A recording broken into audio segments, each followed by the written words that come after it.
Out of my lane. I'm not in that lane. I'm sorry. And any update on the agents that are going to Charlotte as far as the increased immigration effort in Charlotte, North Carolina? Can you talk about that? I'm not going to discuss any operation until it actually takes place. We'll see if that happens. This week, the Catholic bishop sent out a special message. They said they get that countries can secure their borders, but they don't like these mass deportations. What's your message? So according to them, the message we should send to the whole world is that if you cross the border illegally, which is a crime, don't worry about it. If you get ordered removed by a federal judge after due process, don't worry about it, because there shouldn't be mass deportations. If that's the message we send to the whole world, people are still going to put themselves in harm's way to come to the greatest nation on earth. They're going to spend their life savings to give it to a criminal cartel. And we saw during the Biden administration, when there was no immigration enforcement, over 4,000 aliens died making that journey, historic record. 250,000 Americans died from fentanyl, historic record. Secure borders saves lives, and I wish the Catholic Church would understand that. We have the right to secure our borders like they have the right to secure their facility. You know, you can't enter their facility without getting arrested. Matter of fact, the penalties for entering their facilities are much worse than ours. So, you know, we're going to force the law, and by doing that, we're saving a lot of lives. Secure border saves lives. And you know, one of the reasons no one talks about why we have the most secure border in the history of this nation is because exactly what ICE is doing. ICE is sending a message to the whole world: don't give your life savings to come to the country, because you're not going to be released. You're not going to cross the border illegally, you're going to be prosecuted. So the Catholic Church is wrong. I'm sorry, but I'm a lifelong Catholic. I'm saying it as not only at borders, I'll say it as a Catholic. I think they need to spend time fixing the Catholic Church, in my opinion. On H-1B visas, did you take the president's recent comments as any kind of a reversal? Do you think that H-1B visa policy is going to change based on hearing him say that? That's still being discussed, so I have no comment on that right now. There are reports out of London that British intelligence is no longer sharing intelligence with the US following grave concerns about the legality of operations in the Caribbean. Can you confirm that, and what is your reaction to the idea that a key ally like the UK is so skeptical of the legality of your operations? First of all, it's out of my lane, but I don't think the UK is a friend of this country, a friend of the president. I don't think there's skepticism, and I'm not familiar with not sharing intelligence. Again, it's out of my lane. I'm a border guy, so that's a question for Pete Hegseth or the Secretary of State. Any more on the protests outside of the Broadview facility? Can't hear you. Any more on the protest outside of the Look, they Broadview? got the right to protest. Have at it. But don't cross the line. I was watching the videos before I came out here. When they put hands on a law enforcement officer, they're getting arrested, going to jail. They have a right to protest, but don't cross the line. I mean,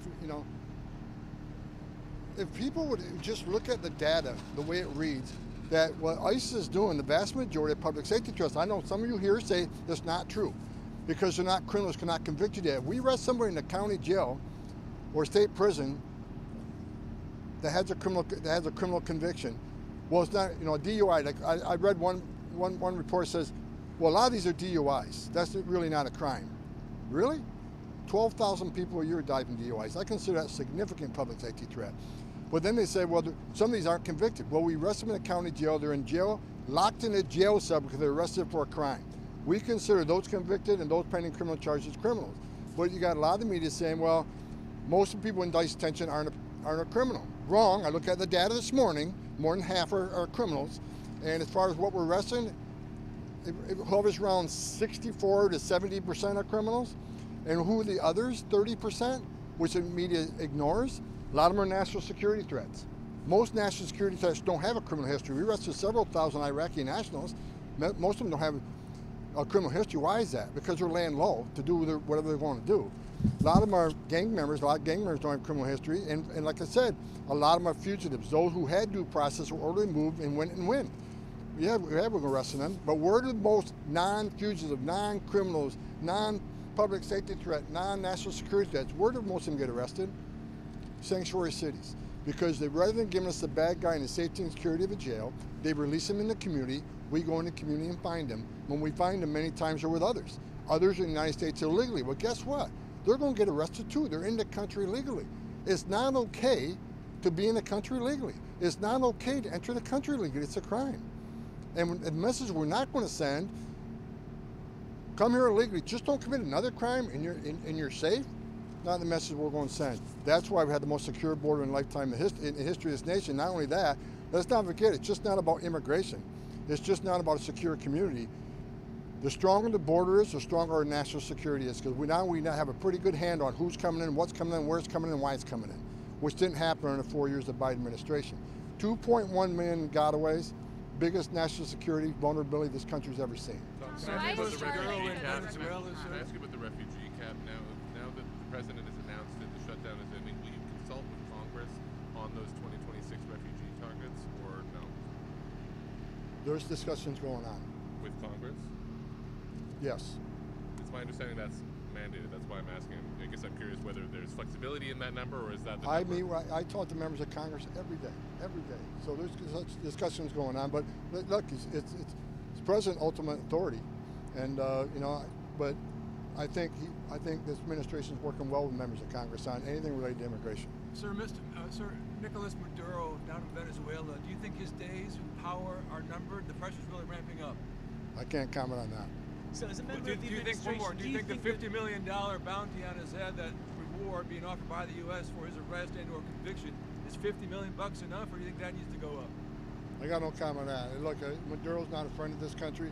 What they did during the last 4 years, they sent, Venezuelan gangs to this country. We saw what happened. We saw how many young women were raped and murdered by members of this gang.